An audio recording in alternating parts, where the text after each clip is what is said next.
তো স্যার এই অ্যান্টিবায়োটিক এটা কি আমাদের শরীরের জন্য খুব ভালো একটি ওষুধ, নাকি এটি স্যার ক্ষতি করছে? না, অ্যান্টিবায়োটিক তো দেখুন, যে কোনো জিনিস, যে কোনো ওষুধ হোক বা যে কোনো জিনিস হোক, যে কোনো সাবস্ট্যান্স, সেটা যদি এক প্রকার অ্যাবিউজ হয় তো সেটা অ্যাবিউজ, সেটা আমাদের শরীরের জন্য ক্ষতিই করবে।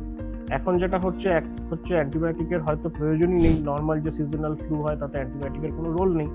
তো সেক্ষেত্রে অ্যান্টিবায়োটিক অনেকে প্রেসক্রিপশন তো ছেড়েই দিন, অনেকে দোকান থেকে কিনে খাচ্ছে, ওভার দ্য কাউন্টার পাওয়া যাচ্ছে। এবং সেক্ষেত্রে একটা প্রবলেম হচ্ছে, এক তো ওষুধটার কোনো প্রয়োজনীয়তা নেই, উপরন্তু সেই ওষুধটা হয়তো ন্যাচারাল প্রসেসেই তার জ্বর সর্দি 2 দিন 3 দিন পরে কমে যাচ্ছে, তখন সেই মানুষটি হয়তো 1-2টি অ্যান্টিবায়োটিক খেলেন, তারপরে সেই অ্যান্টিবায়োটিকটা বন্ধ করে দিচ্ছে।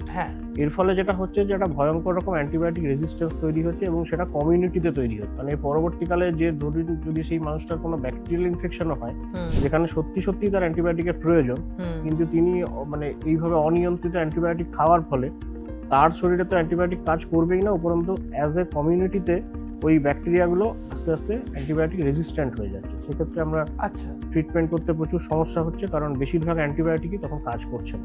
মানে আমি যদি অ্যান্টিবায়োটিক অ্যাবিউজ করি, শুধু আমার ক্ষতি করছি না, আমি কমিউনিটির ক্ষতি করছি।